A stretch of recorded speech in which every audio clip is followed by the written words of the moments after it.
I swam the two of us to shore. I laid Ron on his side and listened to his chest. He was unconscious, but he was breathing, shallowly. Dawn ran over and brought towels from the boathouse, which she wrapped us in. She stayed until the ambulance came.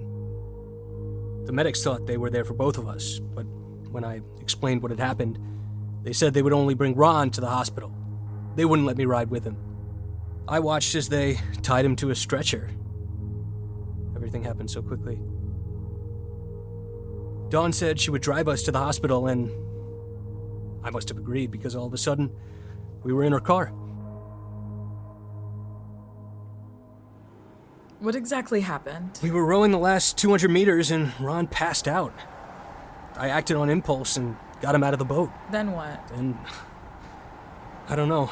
I couldn't get him to wake up. I should have done something sooner. What do you mean? What happened? Looked like he was starting to lose it in the middle of the race. How? His form was falling apart. It was hard to follow. I almost caught a crab. We need to talk to the deans. Henry has gone too far. This isn't just about initiation stuff anymore. Let's wait until we see about Ron. We didn't talk for the rest of the drive. I can't help but make some connection to that drive with my trip up to school with my father. Whereas on that drive, I kept silent out of anger and a desire for revenge. In the car with Dawn, it was fear that stopped me from speaking. Nothing we could say could change Ron's condition. The only thing we could do was get to the hospital as quickly as possible.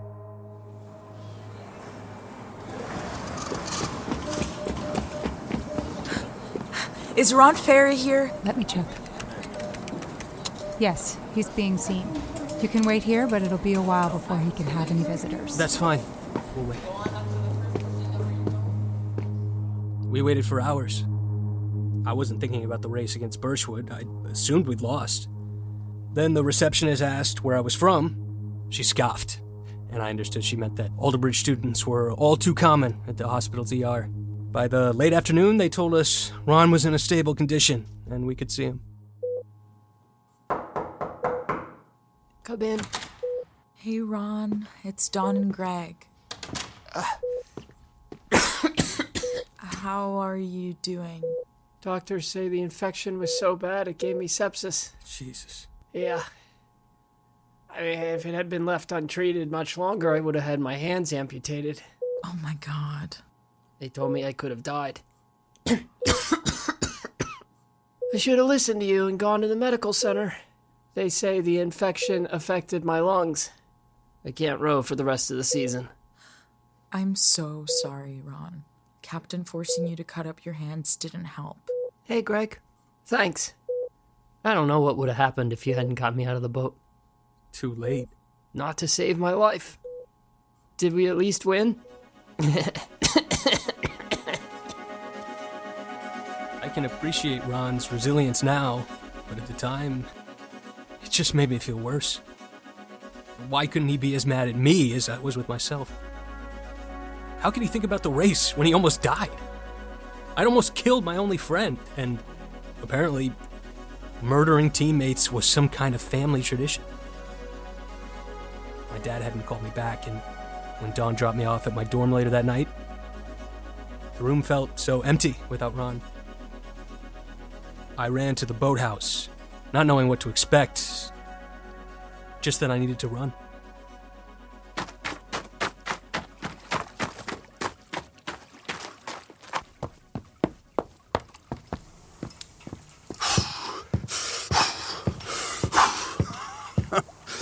Fail, son. Coming by to finish the race? You're a bit late for that. I saw the door was open. Why are you here? I was slow today. I could be faster. The scouts were impressed by our finish, but I could be better. We won? Of course we did. You think I'd let two novices ruin my race? Are you kidding me? Ron almost died because of you. You forced him to row that race. You forced me to cut his blisters. He got sepsis. He's out for the season. That's a shame. He was good in the 4-seat. Oh well. Looks like we'll need to bring back one of our lower-tier varsity members, huh? That just means we'll have to row harder, huh, Greggy boy? I'm done. Do you not get that? And me, Ron, and Dawn are reporting you to the deans. Your power trip is over. Do you not get how this school works, Greg? This school with your bullshit name all over it? Go down to the trophy room. Go on. Because I put another cup in the case. I'm gonna win another one. Another championship for this school. Do you think they give a damn about little Ronnie Ferry against all that I bring to this place? Your dad, he called me to congratulate me, to thank me for taking little Greggy under my wing. I know you need to be on this team as a condition of your tuition. You breathe a word about me to the deans, and I'll take you down, Greg. I will fucking end you. Dawn was right. You are the fucking devil. Oh, right. Dawn. Yeah, she should come back. Right? That novice cock sucked. And why would she do that? Because we like winning, Greg. We love winning. See you on the water tomorrow. 5 a.m. Sharp. I wanted to punch Captain. I wanted to run out of the boathouse all the way back to New York, away from the suffocating excellence of Alderbridge. But instead, I walked downstairs where wet t-shirts sat in front of the trophy case. It's tradition that the losing crew hands over their shirts. It was the first competitive sports victory I could ever claim being a part of. What Captain didn't say, but what I knew, was that my decision that morning helped us win. Ron came back to the room with his parents, who thanked me profusely. I hated this story that saw me as a hero.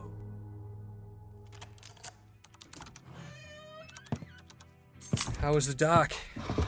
Any progress? The doctors are worried the lung damage is permanent. There's tissue damage throughout my body. Rowing is out of the question. They're not even sure my hands will recover enough to fence. This is all my fault. I should have never Stop pulled you into beating yourself up. I wanted to row. Still want to row. I'm the novice captain. I can't do shit. I haven't been going to practices either. It was only fun when it was us out there. You're an amazing rower. I only row good when I'm angry. My form is bad. I'm not like you. It's not... Are you serious? I didn't go through all of this for nothing, Greg. So, I have an idea. Why can't we still take out a single? I could coach you from a launch. Teach you better precision. I don't know how to scull. You don't either. Well, what about Dawn? It seemed like coaching me was all Ron had left to hold on to.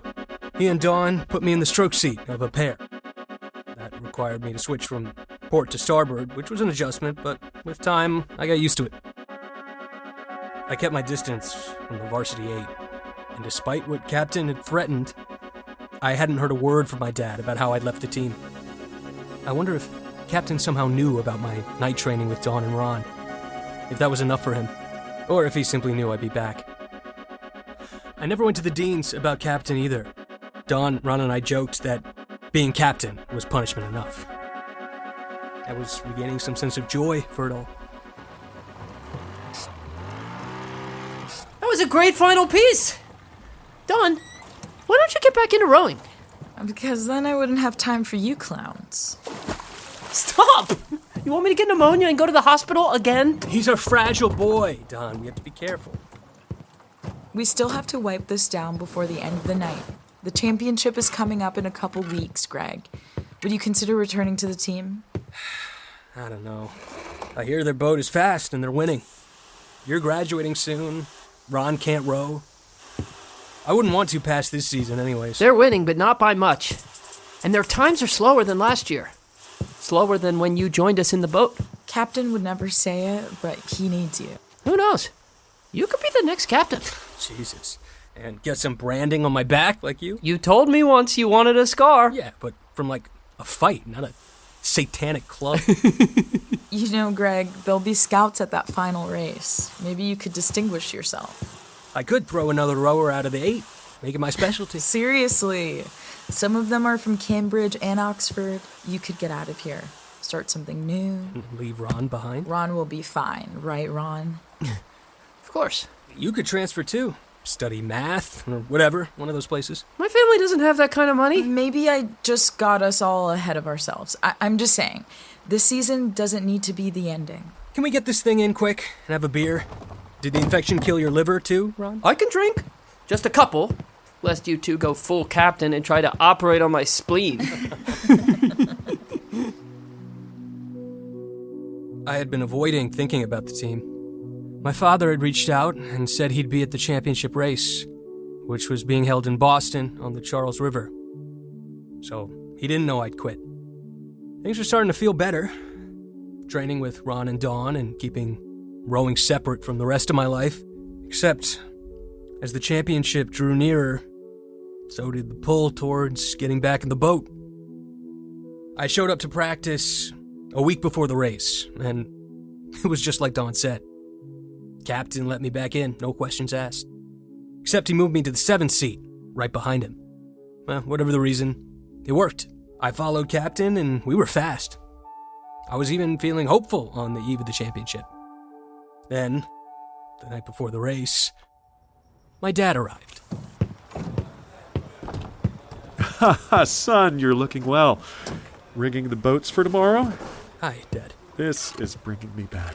Did I ever tell you our championship was on the Charles? I don't remember. I didn't really like your crew stories growing up. Oh, it's different when you're part of it, huh? Now, do you still do the, pre-race parties? Something like that. Where's Henry? I want to wish him luck before tomorrow. You guys on a first-name basis, then? He does an excellent job with alumni outreach. He's made us former Alderbridge rowers very proud the last couple of years. Oh, yeah. He's a big fan of yours, too. You should hear how grateful he is to be rowing out of your boathouse. It'll be our boathouse soon enough, my boy. I've arranged to make some additional contributions for improvements.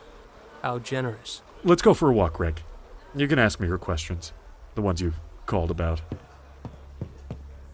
We just won the championship. We took a midnight, drunken, celebratory row. And there weren't any objections. We did it all the time. I mean, in the pitch dark, setting ourselves up in the boat, pushing off into the night. We rowed with one arm and drank beers with the other. Veering all over the Charles. My 7th seat was a guy named Marv Howe. He was from Michigan and built like a linebacker. We actually convinced him to switch from football to rowing. Marv was indestructible. But on one of the power tents, Marv must have swung too far, thrown out of the boat, and, well, anyway, he was so strong that he lifted himself right out of his shoes. He just went into that black water without ever coming up. He just sank. I jumped in, of course, but I couldn't see him. None of us could. It was ruled an accident because, well, it was. And Grandpa offered to help Marv's family over the years. And they said no, though. They were proud people. Why did you make me join crew? After all that. You've benefited from crew, Greg. I'm not apologizing for that. Now, if you'll excuse me, I look forward to seeing Alderbridge win tomorrow. I couldn't sleep that night. I stared up at the ceiling, wondering how I'd Houdini my way out of the straitjackets binding me to the past and the suffocating present. I think now about the cycles and patterns in my life, but to college students, hardships are just the next immediate novel thing in their lives. It's different when it's the first go-around. What can I say? The championship was a different beast. We're the last race of the day. Primetime spot, guys. Go for a jog, stay loose. Can I erg? Sure, let Ron help you, okay? How does it feel to have a personal coach? I've had private tutors my whole life. I'm a Culver, remember? How could any of us forget? I don't know, man. I didn't choose any of this. Joining the team, the drinking. You chose to save me. That was different. You're an excellent rower, Greg. You started out like shit, but you've worked hard. I'm proud of you, man. And if you go out there like you have all these months, it'll be fine. Let's just erg this out. 2,000 meters, steady state. Sounds good. Ready? Row. That was one of the last times I remember Ron and I talking like that. After the race, so much pulled us apart. Before I knew it, I was out on the water, in the boat, in the 7-seat, following Captain. He was like a combination of Ron and a bull. His back was so strong and broad, he looked like Superman. I imagined Marv Howe, as my dad described him. The long line of Clydes and Marvs and Captains and me stretching down the water and back, generations before and generations to come. There were 4 schools who made it to the finals. We were on the lane closest to the shore, and Birchwood was the next in line. Their team looked hungry, staring daggers at us as we made it up to the start. Same as always, boys. Do you want it? Yes! Good. We're going to start with a higher stroke rating. Ready, boys? We've got confirmation. Stay focused. On the gun. Go! We flew that day. It was like nothing I'd ever experienced in a boat. We lifted off the water. From start to finish, we were a single powerful unit moving in complete harmony. I don't even remember Dawn calling power 10s because we opened up an early lead and extended it by boat lengths just by the sheer force of our combined strength. I was in lockstep with Captain, like I'd been with Ron, except we were rowing at the highest level. To this day, I still don't think I've had as dominant a performance on the water as I did that day. Congratulations, boys! We're champions! Yeah! Back-to-back champions! How was that, Greggy boy? Amazing! Good, because you and this team are never losing another championship, okay? You got that? Yes, Captain. Let's throw it in! We've got some trophies. And a cup to throw in the water! Once we brought the boat in, Captain tossed Dawn into the Charles. They were playful, as if the years had melted off them and they were back to those days I'd heard about, their freshman year. Dawn went on to medical school. Henry went straight to Wall Street. They're not happy people, from what I know. It's jarring knowing that, against the vision I keep of them in my head, locked in celebration. I walked through a daze of pictures and champagne. Dad broke through the crowd and hugged me. I was making my way to Ron when... Greg Culver? Yes? I'm Winston Gray. I'm one of the coaches at Oxford. Congratulations on your race. Thank you. I don't want to keep you, but when you have a moment, I wondered if you'd like to talk about an opportunity at our school. I was impressed by your versatility. I saw you at the Birchwood race. You were rowing 3-seat, I believe, yes? But today you were 7. We value that kind of utility. Give me a ring later, won't you? I thought leaving Alderbridge behind would be a second chance. A second chance to make things right. When I got back to Alderbridge, I called the scout, and I was in England by the spring. I took my legacy with me and my demons. The baggage of what that semester had cost me, and especially Ron. We tried to keep in touch, but we were young.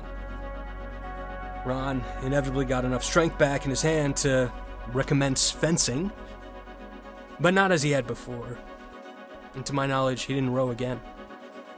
Whereas Oxford, gold at the Olympics. I'll say this. There's no escaping yourself. Wherever you go, there you are.